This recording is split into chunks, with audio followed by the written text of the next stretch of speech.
हम्म। ठीक तो लग रहा। चश्मा टेढ़ा है। पुराना टूटा चश्मा टेढ़ा तो होगा ही। इससे ज्यादा क्या सही चलेगा।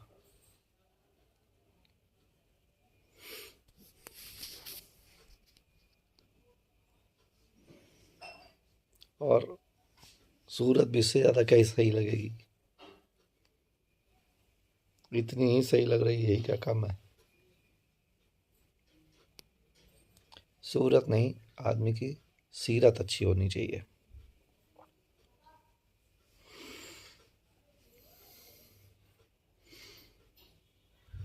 बड़े लंबे इंतजार के बाद आखिरकार यूपी बार काउंसिल का चुनाव डिक्लेयर हो गया है। हो नहीं जा रहा है।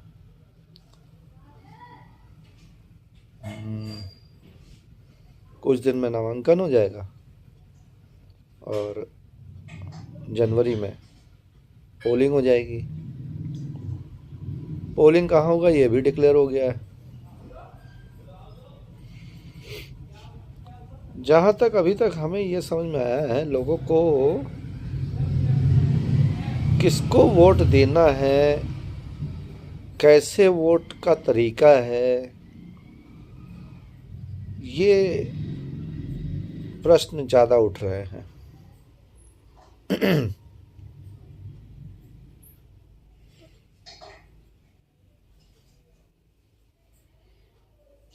किसको वोट देना है।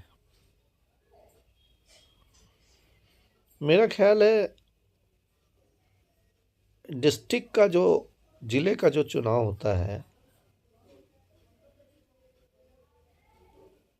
उसमें लोगों को, आप प्रत्याशी को अच्छे से समझ सकते हैं, लेकिन ये प्रदेश का चुनाव है। आदमी अपने जिले वालों को तो अच्छे से समझ नहीं पाता है, अब प्रदेश के लोगों को कहाँ समझ पाएगा। आसान नहीं है। आम अधिवक्ता जो कि अपने काम में लगातार व्यस्त है,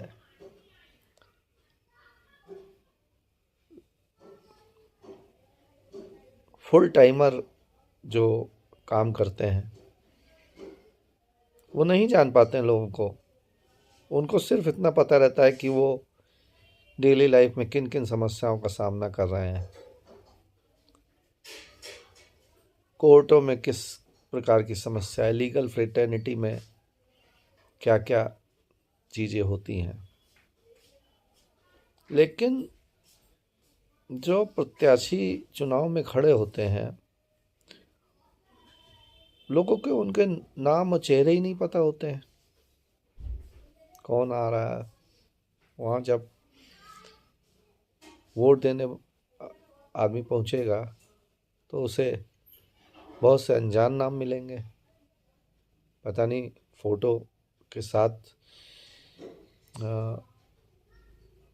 लिस्ट बनेगी कि नहीं बनेगी। तो प्रत्याशी को पहचान पाना मेरे ख्याल से बहुत मुश्किल है। आदमी अपने जिलों के प्रत्याशी को ही बहुत कोशिश करके जान पा सकता है। तो आपके पास कोई क्राइटेरिया नहीं है कि आप किसे वोट करें। आप अधिवक्ताओं के साथ होने वाली समस्या पर ज़्यादा ध्यान देना चाहते हैं कि उनकी समस्या का निदान कैसे हो, बार काउंसिल उनके समस्याओं का निदान कैसे करे, इस पर आप ज़्यादा फोकस करेंगे। लेकिन आप वोट किसे करेंगे इसके लिए, हाँ, ये कुछ प्रत्याशी करते हैं, अपनी मांगे वांगे प्रिंट करा के लोगों तक पहुंचाने का प्रयास करते हैं। अब तो ये सोशल मीडिया है, लोग उसी पर इंटरव्यू दे के अपने आप को ज़्यादा वायरल वायरल करते हैं कि कैसे क्या उनकी मांगे हैं और चुनाव जीत के वो क्या करेंगे। और खाली कह देने से और मांगे छपवा देने से या इंटरव्यू वगैरह में बोलने से भी लोगों को ये कंफर्म नहीं है कि ये बंदा चुनाव जीत जाएगा तो उसके बाद ये काम करेगा, क्योंकि यही तो हमारे देश की राजनीति है कि चुनाव आदमी जीत तो रहा है मगर वो काम कर नहीं रहा है।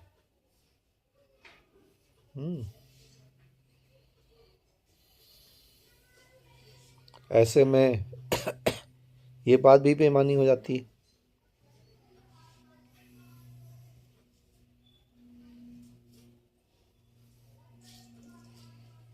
तो सपोज करिए कि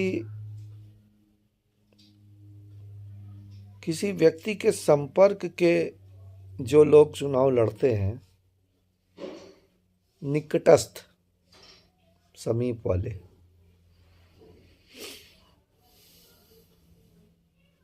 आदमी मन बना लेता है कि हम इन्हीं को चुनाव लड़ाएंगे, इन्हीं को वोट देंगे, इन्हीं का समर्थन करेंगे, यही मेरा अपना है, दैट्स इट, फाइनल।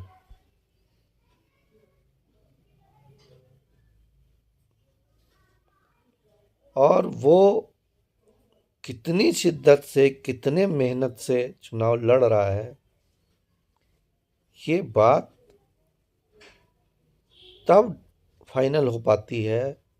वो भी उतनी नहीं होती है, वो तो जीत के बाद रिजल्ट पता चलता है। चुनाव आते आते तक ये पता चलता है कि फला प्रत्याशी ने मेहनत की और ये वोट के लिए डिजर्व करता है।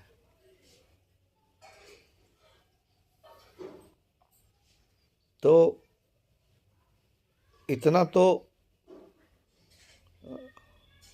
प्राथमिकता हो ही जा रही है कि जिस व्यक्ति को हम जानते हैं और वो कितना डिजर्व करता है और हम इसे क्यों वोट देंगे, ये थोड़ा बहुत क्लियर हो जा रहा है।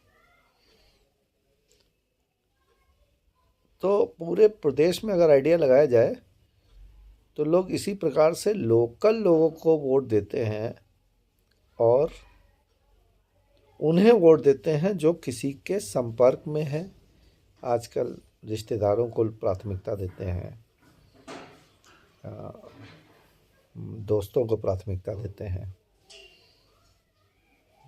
लॉयल्टी चेक होती कि नहीं होती है, बड़ा मुश्किल है कहना।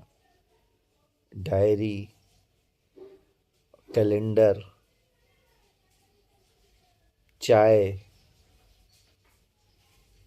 और आजकल तो बड़ा कहते हुए दुख होता है कि लिफाफे पर भी चर्चा होने लगी है। हालांकि ये सब अभी आम वोटर के पहुंच के बाहर है। तो भले आप नज़रिया अपने व्यक्तिगत संबंधों का रखें, लेकिन आदमी किस कैलिबर से, किस पोटेंशियल से काम करता है, करेगा, इसको ज़रूर दिमाग में रखें। थोड़ी देर बाद बात करते हैं, कुछ दूसरा काम आ गया है।